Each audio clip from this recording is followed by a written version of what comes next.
پھر قیصر روم نے اگلا سوال کیا ابو سفیان سے، قال فہل یقدر، سمپل سوال کیا، قلت لا، انہوں نے کہا اگر کبھی یہ بتاؤ اس رسول کا، اس پیغمبر کا تمہارے ساتھ کوئی معاہدہ ہو جائے یا کسی اور کے ساتھ کوئی معاہدہ، کوئی ایگریمنٹ، کوئی پلیج ہو جائے تو فہل یقدر، کیا عہد شکنی کرتا ہے، کیا وعدہ خلافی کرتا ہے؟ عہد کر کے کوئی ٹریٹی،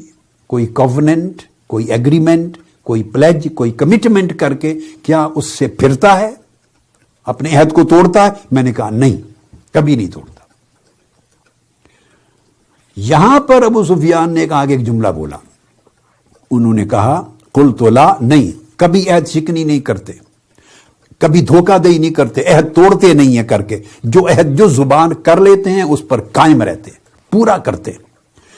آگے کہا وَنَحْنُ مِنْهُ فِي مُدَّةٍ لَا نَدْرِي مَا هُوَ فَاعِلٌ فِيهَا، کہتے ہیں آگے میں نے ایک جملہ بول دیا اور میں نے بڑی کوشش کی، اس کے سوا کوئی اور جملہ میرے منہ سے نکل نہیں سکا، کوئی اور کلمہ میں داخل نہیں کر سکا، یا مختلف بات آگے میں اس موقع پر کچھ اور نہیں کہہ سکا۔ میں وہ چاہتا تھا کہ یوں تو میں اپنا کیس ہارتا چلا جا رہا ہوں، جو سوال مجھ سے قیصر روم پوچھ رہا ہے اور میں ہر جواب چونکہ سچائی پر مبنی دے رہا ہوں، میرے پیچھے 30 لوگ کھڑے ہیں کہ اگر میں نے ایک بات بھی غلط کر دی تو وہ اشارہ کر دیں گے تو میرا سر اڑا دے گا، تو اس طرح تو میں سچ بولتے ہوئے اس پیغمبر کے کیس کو اسٹیبلش کر رہا ہوں۔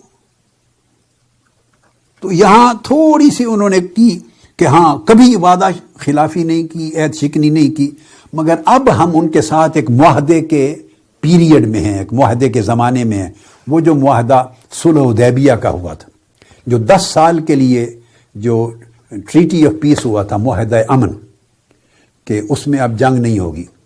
تو اب اس عرصے میں اب ہیں، اب معلوم نہیں کہ وہ کیا کریں گے،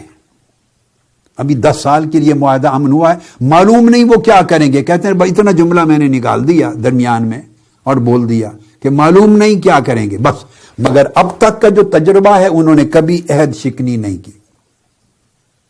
اب حضور نبی اکرم صلی اللہ علیہ وسلم نے ایک اعلیٰ نمونہ پیش کیا ہے اپنے کردار کا۔ انڈیویجول لائف میں جب کسی سے کمٹ کرو، والدین کے لیے اگر اولاد سے کوئی وعدہ کر لیں، مزاح میں بھی کریں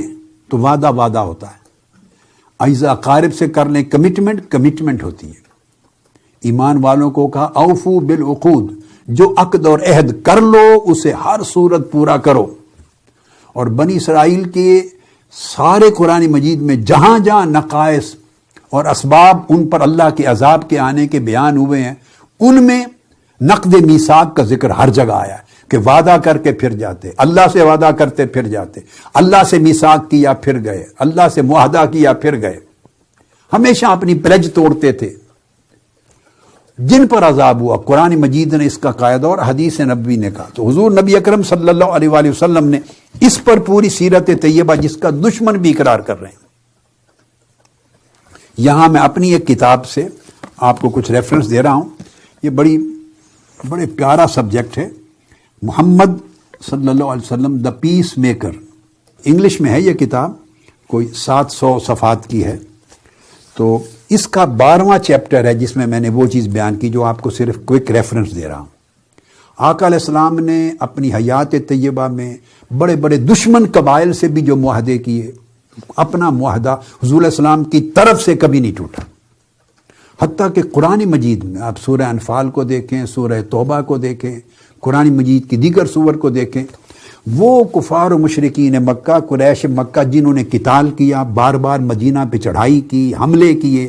لوگوں کو شہید کیا، ان کا امن برباد کیا، وہاں سے لوگوں کو نکال دیا، معاہدہ کر کے توڑا، حتیٰ کہ یہی حدیبیہ کا جو ٹریٹی تھا اس کو توڑا،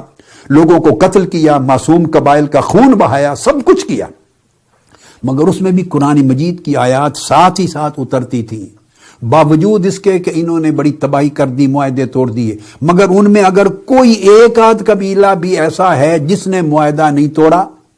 اور وہ اپنے معاہدے کی ٹرمز پر قائم ہے، سو اس معاہدے کی ٹرم پورے ہونے تک مسلمانوں تم اپنے معاہدے پر قائم رہو، تمام شرائط کو پورا کرو۔ یعنی اگر ایک شخص ہوتا یا ایک قبیلہ ہوتا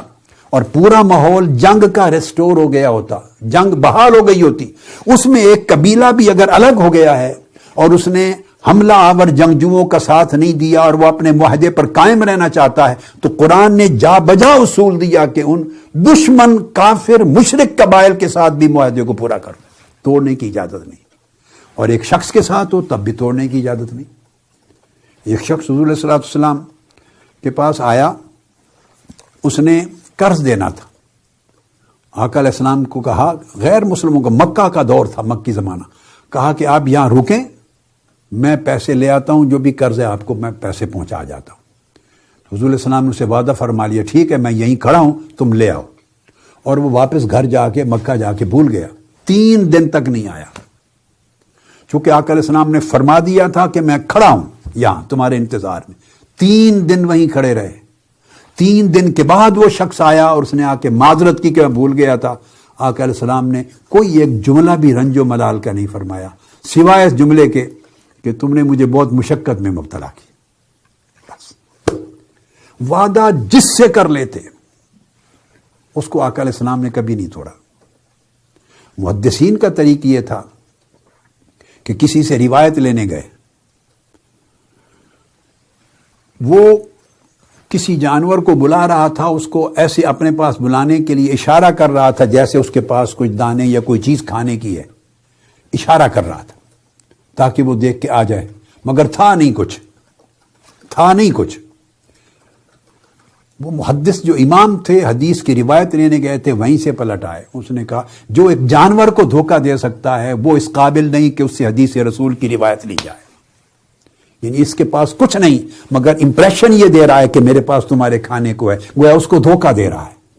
تو جو شخص جانور کو بھی دھوکہ دیتا ہے اس سے بھی حدیث رسول کی روایت نہیں لیتے۔ یہ معیار ہے امانت اور صداقت کا۔ یہ وجہ ہے کہ آقا علیہ السلام کو اعلان نبوت سے قبل صادق و امین کہتے۔ تو آپ نے جن قبائل سے معاہدے کیے ہمیشہ اس امن کو آخری حد تک رکھا، آپ کی طرف سے کبھی کوئی معاہدہ نہیں ٹوٹا۔ دوسروں نے توڑا تو وہ رسپانسبل ہوئے۔ میں